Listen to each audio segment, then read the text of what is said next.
65 students this semester. And if the layoffs are approved, only one full-time employee would be left to take care of all 65. We heard that earlier today.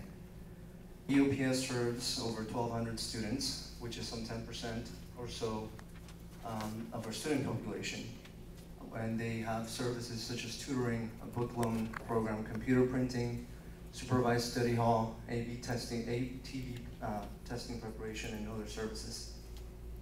My first year of college, I was actually a part of EOPS, so I know firsthand the benefits and the services that students would be missing if there's no staff to provide for them. With one full-time and 3 part-time employees left to serve as students for the rest of the year, this would be about 1 employee for every 300 students in that program. Besides the student perspective, from a community perspective, what I'd have to say is that our classified employees would have less than 2 months before they are dismissed. And I believe that this is not enough time to figure out their next step. And like as somebody mentioned before, Merced College would unfortunately be contributing to the high unemployment rate of Merced County. And so I believe that there is more time needed to make this decision, and I believe that this can be put off. There are alternatives at this time that we could consider, alternatives that other colleges across California have implemented, and this is information that I've received from fellow student trustees across the state of California with whom I've spoken recently. Other districts have reduced hours of operation. Other districts have drawn funds from the reserves to keep services running. Others have even required all district employees to contribute to premiums to their health benefits to have money for these programs. These are measures that we may not want to think about, but that ultimately may be necessary to ensure student success. And in closing, I'd like to say that the Merced Community College District Mission Statement reads, "Students are our focus, and we are known by their success." And I'd like to ask you to keep that statement in mind tonight.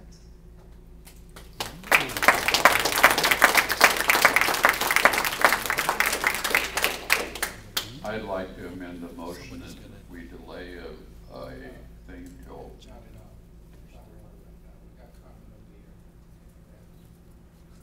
What? Also want to welcome Mason to Los Gatos.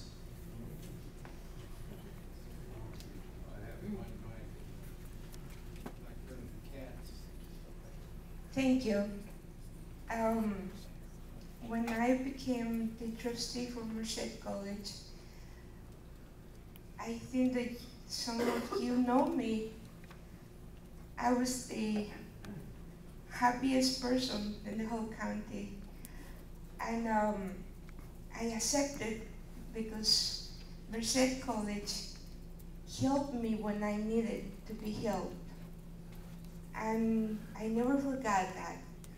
And when I came back, it was to help others. And you cannot believe how difficult it feels for us in here to take decisions that are going to affect so many people and so many families. But I'm going to tell you something.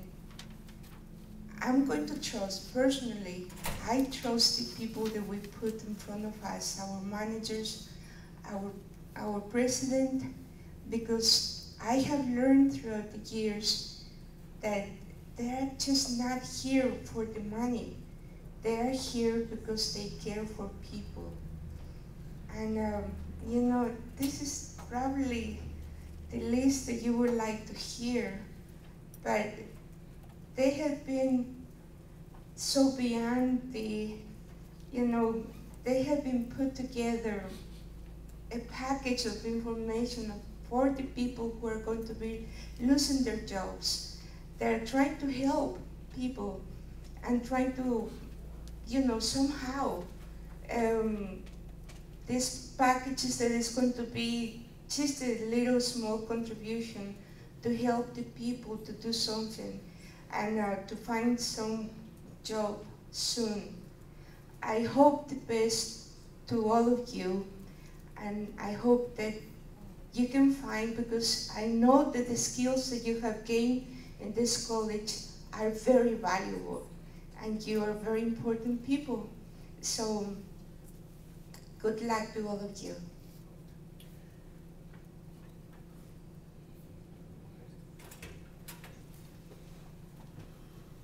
I don't normally take advantage of an opportunity to make a speech. I normally fulfill my role as the organizer of this board and the speeches that comes out. However, I think the first thing I said to my administrators was, you can give me anything, but I won't accept termination of people. That I'm at that position right now and pretty much lay out the agony and the factual data that I've had to deal with. I also have a military career, and it's a thing about heavy bombers, man. We sent 100 bombers over the target, expecting 90 of them to be effective, which means we're sacrificing 10 of them. I don't want to be that callous in reference to where we're at here right now. But I can't maintain an institution for all of you who are in here support for these people if in fact I keep the people. So it's one of those things, do good and get bad. I too, like Trustee Abbott, have great faith and trust in these administrators. And I know what they've been doing in the trenches. I've been there with them. So I know what they've been doing in the trenches to try to keep this day from coming.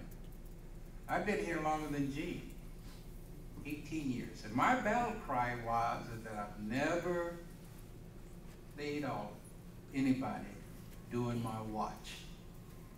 Now, we've had some terminations or whatever like that, with your normal business, whatever. But as a matter of budgeting, as a matter of administrating, running this college, we've never had this particular situation. Not where I had to sit here and think about 2 people, let alone 14 or whatever. So I don't take this particular obligation lightly, and I don't take it without a lot of hurt.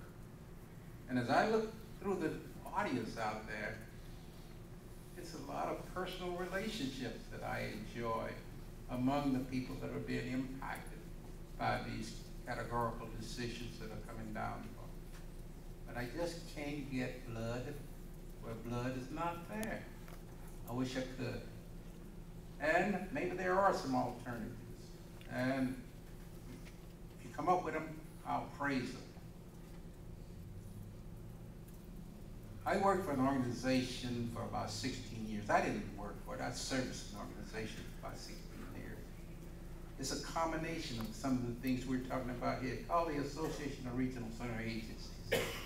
Most of you know them as Services of Development of Disabled in the state of California, operating under entitlements. This particular feeling that I've had going through this is like what I experience with them every year prior to budget time, as to whether we're going to have enough money to open the doors, or whether we're going to have enough money to get to the point of opening the doors for the next year. Every year. And I keep thinking of what my grandmother says, Lou, tomorrow will come.